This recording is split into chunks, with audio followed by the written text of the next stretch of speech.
इस इस्लाम की खातिर सन हिजरी 8 में मक्के को फतह किया। मेरे आका ने 10,000 सहाबा का लश्कर लेकर मेरे आका मक्के में दाखिल हुए। तमाम डरे सहमे बैठे हैं। सैफुल्लाह खालिद इब्ने वलीद ने फरमाया, अल यौम यौमुल मलहमा, आज का दिन बदला लेने का दिन है, आज का दिन खूरेजी करने का दिन है। आका फरमाते हैं, ओ सैफुल्लाह खालिद इब्ने वलीद, ये ना कहो अल यौम यौमुल मलहमा, ये कहो अल यौम यौमुल मरहमा। आज का दिन रहम करने का दिन है, आज का दिन तो माफ करने का दिन है। मेरे आका ने फरमाया, तुम मेरे बारे में क्या सोचते हो? सब ने एक जुबान होकर कहा, आप करीम इब्ने करीम हैं, आप सखी इब्ने सखी हैं। मेरे आका फरमाते हैं, आज मैं तुम सबसे वही कहूंगा जो मेरे भाई यूसुफ ने अपने भाइयों से कहा था, ला तसरीबा अलैकुमुल यौम, आज तुमसे कोई बदला नहीं लिया जाएगा, तुम सब के सब आजाद कर दिए गए हो, तुम सब के सब आजाद कर दिए गए हो। आला हजरत की नजर पड़ी बरेली से पुकार के कहते हैं, ये वही हैं जो बख्श देते हैं, ये वही हैं जो बख्श देते हैं। कौन इन जुर्मों पे सजा ना करे और दिल को उनसे खुदा जुदा ना करे, बेकसी लूट ले खुदा ना करे। कितनी परेशानियां उठाई। मेरे आका हुजूर सल्लल्लाहु ताला अलैहि वसल्लम के घर में 2-2 महीने हो जाते थे, चूल्हा नहीं जलता था। कैसा दौर था। अल्लाहु अकबर। इस इस्लाम, नारे तकबीर, नारे रिसालत। हजरत अल्लामा फुरकान मंजरी साहब कुल्ला, जिक्र इमाम हुसैन। कितनी परेशानियां उठाई मेरे आका ने। उस दौर को देखो, जब हजरत आयशा सिद्दीका से किसी ने पूछा था, अम्मी जान, चराग में तेल जलाने के लिए कहां से आता था? तो हजरत आयशा कहती है, अगर उस वक्त हमारे घर में तेल होता तो हम चराग में नहीं डालते, उसको पी जाते। वो दौर भी गुजरा है। इससे ये मत समझ लेना कि मेरे आका हुजूर सल्लल्लाहु अलैहि वसल्लम के घर में कुछ था नहीं। अरे आला हजरत फरमाते, मालिक कौनैन है वो पास कुछ रखते नहीं, दो जहां की नेमतें हैं उनके खाली हाथ में, वो बखुदा खुदा का यही है डर, नहीं और कोई मफर मकर, जो वहां से हो यही आके हो, जो यहाँ नहीं तो वहां नहीं। मेरे आका ने गरीबी को पसंद फरमाया है। मेरे आका हुजूर सल्लल्लाहु ताला अलैहि वसल्लम के सहाबा ने मशवरा किया कि आका के घर में कई दिन तक चूल्हा नहीं जलता है। हमें जान मिली है नबी के सदक़े में, माल मिला है नबी के सदक़े में, औलाद मिली है नबी के सदक़े में, कुरान मिला है नबी के सदक़े में, ईमान मिला है नबी के सदक़े में। चलो आका की बारगाह में तोहफा लेकर चलते हैं, चलो नजराने लेकर चलते हैं। जब मेरे आका की बारगाह में नजराने लेकर आए तो आयत करीमा मेरे आका पे नाजिल होती है, कुल ए मेरे महबूब अपने इन उम्मतियों से कह दो, ला असअलुकुम अलैहि अजरा, जो इस्लाम मैंने तुम तक पहुंचाया है, इस्लाम पहुंचाने में जो परेशानियों का मैंने सामना किया है, ला असअलुकुम अलैहि अजरा, मुझे उसका बदला नहीं चाहिए, मुझे उसका मुआवजा नहीं चाहिए, मुझे उसकी कीमत नहीं चाहिए, मुझे उसका कोई बदला नहीं चाहिए, इल्लल मवद्दता फिल कुर्बा, तुम मुझे कुछ देना चाहते हो तो मेरे अहले बैत से मोहब्बत करो, मेरे घर वालों से मोहब्बत करो। इस आयत करीमा में तवज्जो के साथ सुनिएगा, मवद्दत का लफ्ज आया है, एक है मोहब्बत और एक है मवद्दत। दोनों में बहुत बड़ा फर्क है। मवद्दत किसे कहते हैं और मोहब्बत किसे कहते हैं, ये उलमाए किराम है, दर्स व तदरीस से जुड़े हुए लोग हैं, इनकी तवज्जो चाहता हूं। मोहब्बत कहते हैं मैलानुल कल्ब फी शैइही औ फी ज़ातिही को, और मवद्दत कहते हैं सैलानुल कल्ब फी शैइही औ फी ज़ातिही। मोहब्बत किसी चीज की तरफ दिल का माइल होना, जब दिल किसी चीज की तरफ माइल होता है या किसी जात की तरफ माइल होता है तब मोहब्बत होती है। और मवद्दत किसे कहते हैं, सैलानुल कल्ब को मवद्दत कहते हैं। जिस दिल का सैलान होना, दिल का बह जाना किसी शय की तरफ या किसी जात की तरफ, उसको मवद्दत कहते हैं। ये एक इल्मी बात है। और सुनो, मैलान के लिए देखना होता है, जब तक आप देखेंगे नहीं आपको मोहब्बत नहीं होगी। मैं यहाँ रामपुर बाजार की सरजमीन पर हुसैनी कमेटी की जानिब से पहली बार यहाँ पर आया हूँ। जब तक आपने मुझे देखा नहीं था, आपको मुझसे कोई मोहब्बत नहीं, आलम भाई ने मुझे नहीं देखा, कोई मोहब्बत नहीं, और खजांची साहब कमेटी वालों ने नहीं देखा, कोई मोहब्बत नहीं। और जैसे ही मुझे देख लिया मोहब्बत हो गई, दिल माइल हो गया। पता चला मोहब्बत के लिए देखना होता है, मोहब्बत के लिए देखना जरूरी होता है। जब तक आप देखेंगे नहीं आपको मोहब्बत कैसे होगी। और मवद्दत किसे कहते हैं, सैलानुल कल्ब को मवद्दत कहते हैं। दिल का माइल हो, दिल का बह जाना। सैलान के माना आते हैं बह जाना, जिसको आप सैलाब कहते हो। तो सैलाब आप देखते होगे, जब सैलाब आता है तो छोटी बड़ी चीजें हो सबको बहा कर ले जाता है, रोके से नहीं रुकता है। ऐसे ही इसको दूसरे अल्फाज में यो कहो, मवद्दत का माना इश्क होता है, किसी को टूट के चाहना। अगर मेरे आका फरमाते कि तुम मेरे अहले बैत से मोहब्बत करना, तो हो सकता है आपके जहन में यह बात आ जाए कि हमने हुसैन को देखा नहीं है, पता नहीं हुसैन का चेहरा कैसा होगा, हमने हुसैन को देखा नहीं है, पता नहीं हुसैन के हाथ कैसे होंगे, हमने हुसैन को देखा नहीं है, पता नहीं हुसैन के पैर कैसे होंगे, हमने हुसैन को देखा नहीं है, पता नहीं हुसैन बोलते कैसे होंगे, हमने हुसैन को देखा नहीं है, पता नहीं आका हुसैन चलते कैसे होंगे। मवद्दत का लफ्ज आया है, पता चला मवद्दत के माना आते हैं टूट के चाहना, टूट के चाहना। ये आका हुसैन की शान है कि 1450 साल गुजर गए, हमने हुसैन को देखा नहीं है, और हुसैन के नाम का लंगर आज हर घर में बन रहा है, हुसैन को आज हर घर में याद किया जा रहा है। सब कुछ भुला दिया है मगर याद है हुसैन अब भी हमारे सीनों में आबाद है। हुसैन निकला था जिनके वास्ते, सूरज भी एक दिन उस बेमिसाल बाप की औलाद है। हुसैन नारे तकबीर, नारे रिसालत, जिक्रे इमामे हुसैन, गुलामाने इमामे हुसैन, पैगामे हुजूर ताजुश शरिया। आज भी लोग हुसैन को याद कर रहे हैं, आज भी लोग हुसैन की बारगाह में खिराजे अकीदत पेश कर रहे हैं। ऐ लोगों तवज्जो दीजिएगा, मवद्दत हजरत अब्दुल्ला इब्ने अब्बास रजी अल्लाह ताला अन्हुमा अर्ज करते हैं, वो आपके अहले मवद्दत कौन है जिनकी मोहब्बत हमारे ऊपर वाजिब है। आका फरमाते हैं वो अली हैं, फातिमा हैं, हसन हैं, हुसैन हैं। ऐ लोग अब यहाँ पहुंच के एक अकीदे की बात आपको बता दूं, कौन अली है? अला यालू से बना अली, जिसके माना है बुलंद। अली शेरे खुदा का नाम माने हैदर रखा है और बाप ने अली रखा है। माँ ने नाम हैदर रखा, बाप ने अली रखा। अब यहाँ पहुंच के एक बात आपको बताऊं, हैदर शेर को कहते हैं, और शेर एक ऐसा जानवर है जिसके तकरीबन 600 नाम आए हैं किताबों में। 600 नाम है शेर के। शेर को हैदर अरबी में कहा जाता है। आप तवज्जो दीजिएगा, आफाक भाई सबकी तवज्जो चाहता हूं। हैदर, हैदर किसे कहते हैं उसको आप समझिएगा। समझ गए तो खामोश नहीं रहेंगे मौला अली शेर खुदा से सच्ची मोहब्बत वालों। देखो हैदर, शेर के तकरीबन 600 नाम आए हैं। शेर जब अपनी कछार में बैठा होता है तो उसको असद कहते हैं, और जब कछार से बाहर निकलता है तो उसको जिरगाम कहते हैं, और जब चहल कदमी करने लगता है तो उसे जैगम कहते हैं, और जब शिकार की तरफ नजर जमा लेता है तो उसे गजनफर कहते हैं, और जब शिकार को पकड़ लेता है तो उसे हमजा कहते हैं, और जब शिकार का सांस रुकने लगता है तो उसे अब्बास कहते हैं, और जब शिकार को 2 हिस्सों में फाड़ देता है तो उसे हैदर कहते हैं, तो उसे हैदर कहते हैं, तो उसे हैदर कहते हैं। मौला अली शेरे खुदा ने मरहब के 2 टुकड़े करके कहा था, अनल्लज़ी सम्मतनी उम्मी हैदरा, मैं वो हूं जिसका नाम उसकी मां ने शेर रखा है। कभी दीवार हिलती है, कभी दर कांप जाता है, अली का नाम सुनकर अब भी खैबर कांप जाता है। ओला मोहब्बत से सुभान अल्लाह। ये अली। फातिमा कौन है?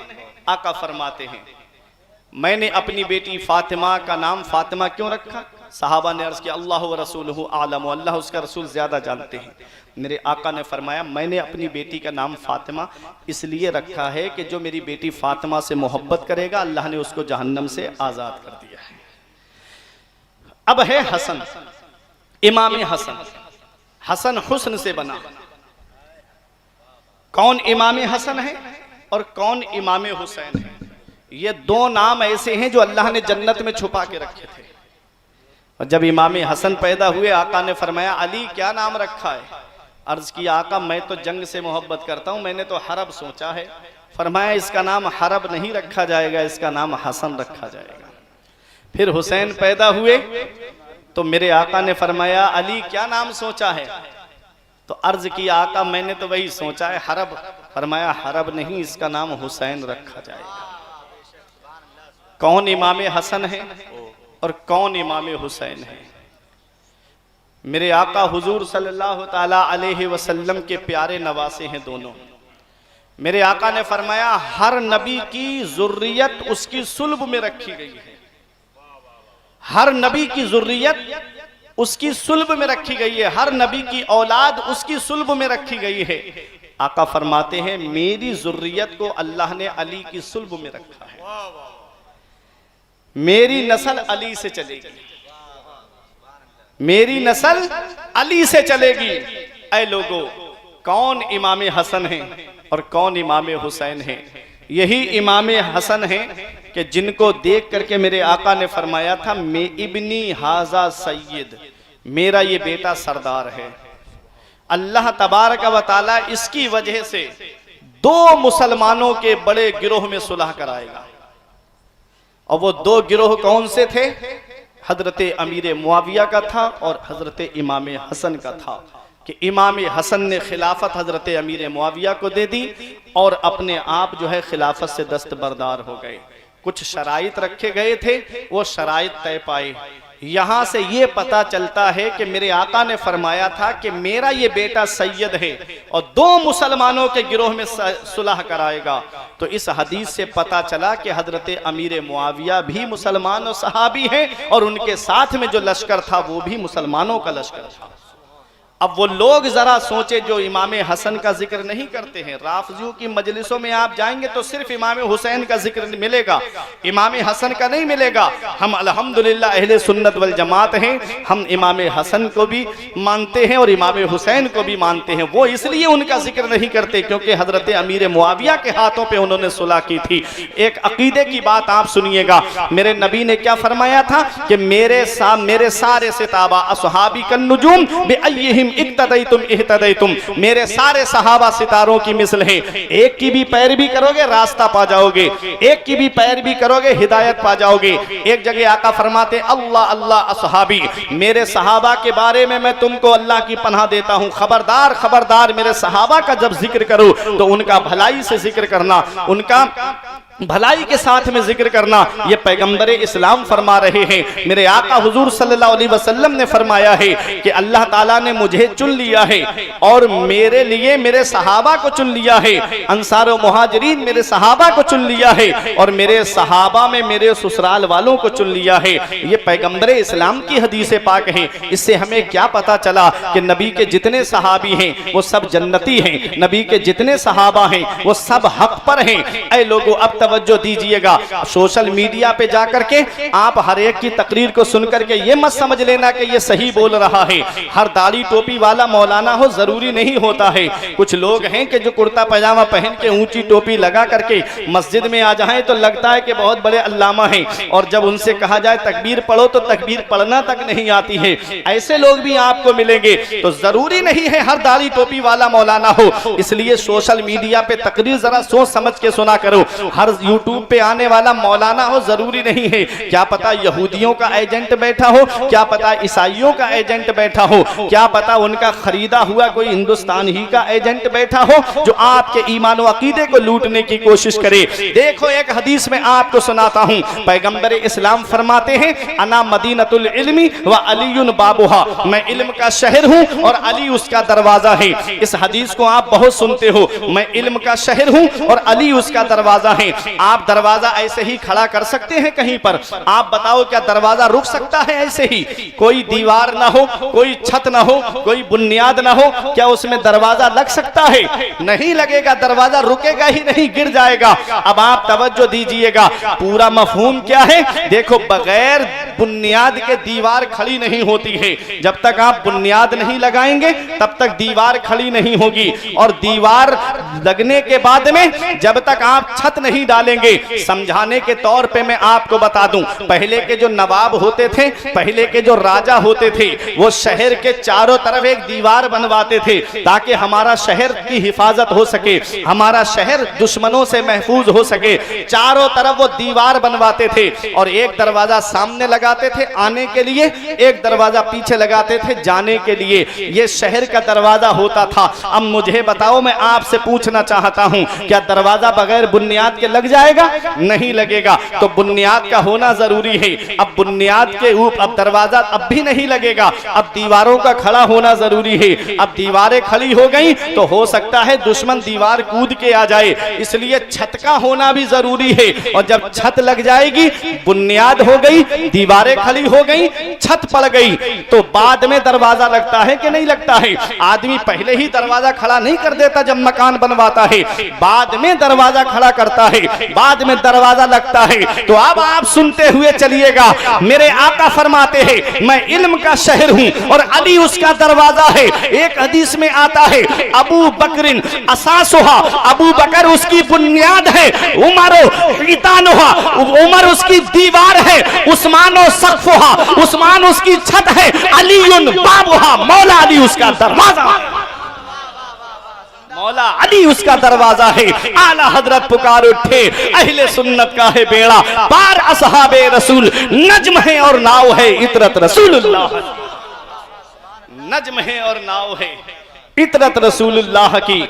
ऐ मेरे अजीजों, अब आप तवज्जो के साथ सुनिएगा, यही इमाम हसन हैं जिन्होंने खिलाफत हजरत अमीर मुआविया को दे दी। इमाम हसन को कई मरतबा जहर दिया गया, तकरीबन 5 मरतबा जहर दिया गया था। और इमाम हसन नबी के रोजे पे आते और कहते या जद्दा, ए मेरे नाना, ए मेरे नाना, देखो आपके उम्मतियों ने मुझको जहर दिया है। मदीने वाले मुस्तफ़ा के रोज़ा मुबारक की खाक को अपने मुंह पे लगाते, शिफा मिल जाती। अल्लामा हसन ने कहा था न हो आराम जिस बीमार को सारे जमाने से, उठा ले जाए थोड़ी खाक उनके आस्ताने से। आखिर में इमाम हसन को जहर दिया गया, हीरे की कनी पीस करके दी गई। इमाम हसन को जब जहर दिया गया तो आपको कै आई, उल्टी आई। इमाम हुसैन वहां मौजूद थे, इमाम हसन को अपनी गोद में ले लिया। भाई को भाई से बड़ी मोहब्बत होती है, भाई को भाई से बड़ा प्यार होता है। इमाम हसन की कै के जरिए जो है जिगर टुकड़े टुकड़े होकर के आ रहा है। इमाम हसन से इमाम हुसैन ने पूछा भाई आपको जहर किसने दिया है? तो इमाम हसन फरमाते हैं भाई जिस पर मेरा शक है अगर वही है तो उसको सजा मेरा रब देगा, और अगर वो नहीं है तो मैं नहीं चाहता कि कोई मुसलमान मेरी वजह से आजमाइश में मुब्तला हो जाए। नाम नहीं बताया इमाम हसन ने। ये बाज के मौरखीन को कहां से पता चल गया कि उनकी बीबी ने जहर दिया था? सोचने वाली बात है, जिनको जहर दिया गया उन्होंने नाम नहीं बताया। ये बाद वाले तारीखें लिखने वाले कहते हैं उनकी बीबी ने उनको जहर दिया था, इमाम हसन ने नाम नहीं बताया था। हजरत ज़ैनब भी आंखों के सामने खड़ी हैं, इमाम हुसैन भी निगाहों के सामने है। अल्लाह अकबर। इमाम हसन का जब विसाल हुआ था आपको शहादत सिर्री का मकाम मिला था, और जब आपका जनाजा चला था तो आपके जनाजे पे तीरों की बारिश की गई थी। हजरत ज़ैनब ने कहा था मेरे भाई को 2 मरतबा कफन दिया गया। अल्लाह अकबर। पूरे जिस्म पर आपके तीर लगे थे, और मरवान जैसा जालिम इमाम हसन के जनाजे को कांधा देते वक्त आप रो रहा था और सिसकियां बांध के रो रहा था। इमाम हुसैन ने कहा पूरी जिंदगी तूने मेरे भाई को सताया और आज उनके जनाजे पे रो रहा है, आंसू बहा रहा है। तो उसने कहा था कि जितना मैंने इमाम हसन को सताया है, अगर मैं वो जितने जुल्म मैंने किए हैं, अगर इतने जुल्म पहाड़ पे कर देता तो पहाड़ अपनी जगह से हट जाता, लेकिन ये नबी की आल है जो अपने कद जर्रा बराबर भी नहीं हिली। अल्लाह अकबर। ये है इमाम हसन के पैगंबर इस्लाम की बारगाह में जब इमाम हसन को इमाम हुसैन को लेकर हजरत फातिमा आई थी और कहा मेरे बाबा मेरे बच्चों को कुछ अता फरमा दे, तो एक पहलुए मुबारक पे इमाम हसन को बिठाया और एक पर इमाम हुसैन को बिठाया, और मेरे आका ने फरमाया हसन को मैं हिल्म बुर्दबारी देता हूँ, हसन को मैं हिल्म बुर्दबारी देता हूँ, और हुसैन को मैं बहादुरी और सखावत देता हूँ। और आप देख लीजिए दोनों नवासों को इमाम हसन बर्दाश्त करने की बहुत क्षमता थी आपके अंदर। हिल्म बुर्दबारी का पैकर थे इमाम हसन, और इमाम हुसैन को देखिएगा कैसी शुजाअत है मैदान करबला में, कैसी सखावत है मैदान करबला में। बच्चे लुटा दिए इस्लाम की खातिर, अपनी जान दे दी इस्लाम की खातिर। कैसी बहादुरी है इमाम हुसैन की। आज एक हमारे घर में इंतकाल हो जाए, पूरे घर के होश उड़ जाते हैं, मगर वह मेरे हुसैन तेरे सब्र को सलाम, वह मेरे हुसैन तेरी इस्तिकामत को सलाम, वह मेरे हुसैन तेरी अजमत व शान को सलाम। अपना घर सबको प्यारा होता है, अपना मुल्क सबको प्यारा होता है, अपना वतन सबको प्यारा होता है, अपना शहर सबको प्यारा होता है, अपना गांव सबको प्यारा होता है। आप सऊदी काम करने के लिए चले जाओ, आपको कोई इंडिया का आदमी मिल जाए और वो इंडिया में पता नहीं किस कोने का रहने वाला हो, आप गोंडा के रहने वाले हो और वो कहीं राजस्थान इलाके का रहने वाला हो, तो आपके दिल को सुकून मिलता है कि ये मेरे शहर का है, ये मेरे मुल्क का है। अल्लाह अकबर। आप बंबई काम करने चले जाओ और आपको गोंडा का कोई आदमी मिल जाए, इधर का ना हो, बलरामपुर के उधर का हो, तो आप सोचिएगा बलरामपुर के करीब गोंडा जिला लगता है, वहां का हो तो आपको सुकून मिलता है कि मेरे शहर का है। अपना शहर सबको प्यारा होता है। इस इस्लाम ने वतन की कुर्बानी मांगी, हुसैन ने वतन छोड़ दिया, और वतन भी कैसा प्यारा वतन, वो वतन जिसके लिए हम पांचों वक्त नमाजों में दुआ करते हैं, दिखा दे या इलाही वो मदीना कैसी बस्ती है जहां पर रात दिन मौला तेरी रहमत बरसती है। वतन भी ऐसा प्यारा वतन कि जिसके बारे में मदीने वाले मुस्तफा फरमाए, जिससे हो सके मदीने में मरे तो वो मदीने ही में मरे, क्योंकि जो मदीने में मरेगा मैं उसकी शफाअत करूंगा। ऐसा प्यारा वतन मदीने की सरजमीन। अल्लाह अकबर। हुसैन छोटा सा काफिला लेकर के अपने नाना के रोजे पे आते हैं, कहते हैं नाना आपका वही बेटा हुसैन आया है जिसे आप चूमा भी करते थे, जिसे आप सूंघा भी करते थे, अपने नवासे का आखिरी सलाम कबूल करो। अपनी माँ फातिमा की तुरबत पे आए, अम्मी आपका वही बेटा हुसैन आया है जिसे बुखार आता था तो तुम मन्नतों के रोजे रखती थी, अपने बेटे का आखिरी सलाम कबूल करो। इमाम हसन की तुरबत पे आए, भाई की तुरबत को सलाम करके चला मेरा हुसैन। छोटा सा काफिला है। अल्लाह अकबर। जैसे ही मदीने शरीफ के बाहर निकले, आंखों में आंसू थे मेरे आका इमाम हुसैन के। आप इन उलमा से पूछिएगा, आपकी बस्ती में भी और इस मजमे में भी कोई ना कोई ऐसा आदमी जरूर होगा कि जिसने हज किया होगा या उम्रा किया होगा। आप सूफी साहिब किबला से पूछिए, इन्होंने गुंबदे खदरा के जलवे देखे हैं। इन उलमा से पूछिए, इन्होंने किताबों में गुंबदे खदरा के जलवों के बारे में पढ़ा है। और आप भी हज या उम्रा करने कोई ना कोई ऐसा होगा जो बस्ती से गया होगा। आप उनका हाथ अपने हाथ में लेकर के पूछिए, सूफी साहिब किबला से आप पूछिए, ये आपको बताएंगे कि जब तक हाजी मक्के में रहता है घर वालों की भी याद आती है, प्रॉपर्टी की भी याद आती है, और जैसे ही मदीने शरीफ में आता है एक बार गुंबदे खजरा पे नजर पड़ती है, आंखों से आंसुओं का सैलाब जारी हो जाता है। ये वही रोजा है जिसके लिए मैं पांचों वक्त नमाजों में दुआ करता था, दिखा दे या इलाही वो मदीना कैसी बस्ती है जहां पर रात दिन मौला तेरी रहमत बरसती है। गुंबदे खजरा पे नजर पड़ने के बाद में इस वक्त जो वहां की हुकूमत है वो 8 दिन से ज्यादा मदीने में हाजी को या उम्रा करने वाले को रहने नहीं देती। 8 दिन कब गुजर जाते हैं पता भी नहीं चलता, 8 दिन कब निकल जाते हैं उसे एहसास भी नहीं होता। 8 दिन के बाद उसके कानों में एक आवाज आती है, फला तारीख में जो हाजी आए थे, फला दिन जो हाजी आए थे, अब उन्हें मदीना छोड़ करके मक्के के लिए निकलना है। फला नंबर की बस फला जगह खड़ी हुई है, अपना अपना सामान सफर तैयार करो और जाकर के अपनी सवारी में सामान रखो। ऐ रामपुर बाजार वालों, जब हाजी के कानों में ये आवाज पहुंचती है तो आंखों से आंसू जारी हो जाते हैं। सामान सफर तैयार करता है हाजी, अलविदाई सलाम करने के लिए नबी के रोजे पे जाता है हाजी, और जब नबी के रोजे पे अलविदाई सलाम करने जाता है सुनहरी जालियों के सामने खड़े होकर के यही कहता है, मौला इस दयार में आने के लिए पूरी जिंदगी दुआएं करता रहा, ए मेरे मौला 8 दिन कब गुजर गए पता भी नहीं चला। मौला तू मुझे जिंदगी दे, मौला तू मुझे उम्र दे, मौला तू मुझे मालो दौलत दे, तो एक बार अपने महबूब का रोजा और दिखा देना। अलविदाई सलाम करके आता है हाजी। हमारे शायर अहले सुन्नत अकील सिद्दीकी साहिब किबला अभी जल्दी ही में उम्रा करके आए हैं। जब भी मोबाइल पे गुंबदे खदरा का नक्शा देखते हैं बोसा देने लगते हैं, कहीं पर गुंबदे खदरा का नक्शा नजर आ जाए आंखों में वही जलवे समाने लगते हैं। ऐ लोगों, ये हाजी है 8 दिन मदीने में रहने वाला हाजी है, ये उम्रा करने वाला है 8 दिन मदीने में रहा है। इसका घर मदीने में नहीं, इसकी प्रॉपर्टी मदीने में नहीं, इसका सरमाया मदीने में नहीं, सिर्फ नबी के रोजे का दीदार करने गया है। तब मोहब्बत का ये आलम है कि मदीना छूट रहा है, आंखों से आंसू जारी हो जाते हैं। गुंबदे खदरा छूट रहा है, आंखों से आंसुओं का सैलाब जारी हो जाता है।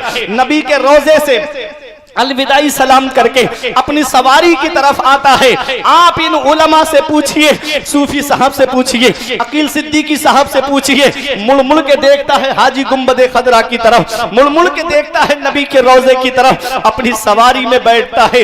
घंटों बस में बैठ करके आंखों से आंसू निकलते हैं, फ्लाइट में बैठता है, आंखों से आंसू रोके नहीं रुकते। ये मदीने की जुदाई, ये मदीने से रुखसती है कि जब मदीने से हाजी रुखसत होता है तो आंखों से आंसू रोके नहीं रुकते। एक शायर ने कहा था, तैबा से लौटना किसी आशिक से पूछिए, तैबा से लौटना किसी आशिक से पूछिए, ऐसा लगा कि रूह बदन से निकल गई। अल्लामा हसन कहते हैं, जी के मर मर के जीते हैं जो जाते हैं मदीना ए हसन, मर के जीते हैं जो जाते हैं मदीना ए हसन, और जी के मरते हैं जो आते हैं मदीना छोड़कर। अल्लाह अकबर, वो मदीने के जलवे हैं। 8 दिन मदीने में रहने वाला हाजी जब मदीना छोड़े तो आंखों से आंसू रोके नहीं रुके। 8 दिन मदीने में रहने वाला हाजी जब गुंबदे खदरा से रुखसत हो तो आंखों से आंसुओं का सैलाब जारी हो जाए। तो ऐ रामपुर बाजार वालों, ये 8 दिन मदीने में रहने वाला हाजी है, ये मदीना छोड़ रहा है तो आंखों से आंसू जारी है। तो वो हुसैन जिसने बचपन मदीने में गुजारा, वो हुसैन जिसने जवानी मदीने में गुजारी, वो हुसैन जिसने 56 साल की उम्र मदीने में गुजारी, जब मदीने शरीफ में फजर भी मस्जिद नबवी में पढ़ता रहा, जोहर भी मस्जिद नबवी में पढ़ता रहा, असर भी मस्जिद नबवी में पढ़ता रहा, मगरिब और इशा भी मस्जिद नबवी में पढ़ता रहा। अल्लाह अकबर, 8 दिन मदीने में रहने वाला हाजी जब मदीना छोड़े तो आंखों से आंसू रोके नहीं रुके। हुसैन ने तो 56 साल की उम्र मदीने में गुजारी है, नाना का रोजा छूट रहा है, कैसी बीतती होगी आका हुसैन के दिल पर। माँ की तुरबत छूट रही है, कैसी बीतती होगी आका हुसैन के दिल पर। भाई की तुरबत छूट रही है, कैसा लग रहा होगा मेरे आका इमाम हुसैन को। हुसैन मदीने शरीफ से बाहर निकले, मुड़ मुड़ के देख रहे थे नाना के रोजे की तरफ। हजरत ज़ैनब ने कहा, भाई क्या देख रहे हो? तो मेरे हुसैन फरमाते हैं, ऐ मेरी बहन ज़ैनब, जिसे दुनिया में कहीं चैन नहीं मिलता, जिसे दुनिया में कहीं सुकून नहीं मिलता, जिसे दुनिया में कहीं आराम नहीं मिलता, जिसे दुनिया में कहीं राहत नहीं मिलती, उसे चैन हमारे नाना के मदीने में मिलता है, उसे सुकून हमारे नाना के मदीने में मिलता है, उसे आराम हमारे नाना के मदीने में मिलता है। आज वही मदीना हुसैन से छूट रहा है, वो मदीना जिसके बारे में आला हजरत कहते हैं, तैबा में मर के ठंडे चले जाऊं आंखें बंद, सीधी सड़क ये शहर शफाअत नगर की है। वो मदीना हुसैन से छूट रहा है जिसके बारे में मुफ्ती आजम कहते हैं, पयाम लेके जो आई सबा मदीने से, मरीजे इश्क की लाई दवा मदीने से, तमाम शाहो गदा पल रहे हैं जिस दर से, मिली जहान को रोजी सदा मदीने से। वो मदीना हुसैन से छूट रहा है जिसके बारे में अल्लामा हसन ने कहा था, अजब रंग पर है बहारे मदीना, कि सब जन्नतें हैं निसारे मदीना, मलाइक लगाते हैं आंखों में अपनी, शबो रोज खाके गुबारे मदीना, मेरी खाक यारब ना बर्बाद जाए, पसे मर्ग कर दे गुबारे मदीना, शरफ जिनसे हासिल हुआ अंबिया को, वही है हसन इफ्तिखारे मदीना। वो मदीना हुसैन से छूट रहा है जिसके बारे में ताजुश शरिया फरमाते हैं, मदीना ऐसा गुलशन है जो हर गुलशन की जीनत है, बहारे बागे जन्नत भी मदीना की बदौलत है, मदीना छोड़कर जन्नत में कोई जा नहीं सकता, मदीने से मोहब्बत है तो जन्नत की जमानत है। वो मदीना हुसैन से छूट रहा है, तजल्लियों की अजब है फिजा मदीने में, निगाहे शौक की है इंतहा मदीने में, गमे हयात ना खौफे कज़ा मदीने में, बराहे रास्त है राहे खुदा मदीने में। वो मदीना हुसैन से छूट रहा है। हुसैन मदीना छोड़े मक्का आए और मक्के से हुसैन करबला के लिए चले, और जब करबला को हुसैन चले निकले थे कूफे के लिए, तकदीर ने करबला पहुंचा दिया। 2 मुहर्रम को हुसैन करबला के मैदान में आए, 7 मुहर्रम मंगल के दिन आका हुसैन पे पानी बंद किया गया। आशूरा की रात आई तो मेरे आका हुसैन ने फरमाया कि इन यजीदियों से कहो कि मुझे 1 रात की मोहलत दे दी जाए। तो यजीदियों ने तो ये सोचा था कि इनकी प्यास में और इजाफा हो जाएंगे, इनके बदन और कमजोर हो जाएंगे, और आका हुसैन ने क्यों मोहलत मांगी थी कि आज की रात दिल खोल के अल्लाह की इबादत करेंगे, 1 रात और अल्लाह की इबादत के लिए मिल जाएगी। आका इमाम हुसैन ने फरमाया, आज की रात को 2 हिस्सों में तकसीम करो, आधी रात नवाफिल पढ़ो, आधी रात कुरान की तिलावत करो। ये मेरे आका इमाम हुसैन हैं। पहले इमाम हुसैन ने जंग की शुरुआत नहीं की थी, अमर इब्ने साद ने सबसे पहला तीर चलाया था इमाम हुसैन की तरफ। और कहा लोगों यजीद के दरबार में गवाही देना, पहला तीर मैंने चलाया है। वहीं से कज़ा व क़द्र के मालिक ने कहा बदबख्त, एक तू है कि तूने हुसैन पर तीर चलाया, एक तेरा जन्नती बाप था जो रसूल पे हर आने वाला तीर अपने सीने पे रोक रहा था। क्या इनकलाबात है जमाने के। बाप हैं हजरत साद इब्ने अबी वक्कास। जब जंगे उहुद में तीर आ रहे थे, हजरत साद अपना सीना हुजूर के सामने किए हुए थे और तीर चलाने में बहुत माहिर थे। मेरे आका फरमाते हैं इरमे या साद फिदा का अबी व उम्मी, ए साद तीर चलाओ तुझ पर मेरे माँ बाप कुर्बान हो जाएं। आज उन्हीं का बेटा इमाम हुसैन की तरफ तीर चला रहा है। हुसैन के गुलाम आगे बढ़े, गुलामों ने जामे शहादत नोश किया, दोस्तों ने जामे शहादत नोश किया। फिर इमाम हुसैन के घर वालों का नंबर आया, 71 लोगों ने जामे शहादत नोश कर लिया है। तारीख शहादत आपने सुनी होगी, लेकिन आओ मैं करबला के मैदान से क्या पैगाम मिलता है, क्या सबक मिलता है, वो आपको देना चाहता हूँ। इमाम हुसैन अपने खेमे के अंदर तशरीफ लाए तो क्या देखा, हजरत ज़ैनब कुरान की तिलावत कर रही हैं। ऐसे आलम में कुरान पढ़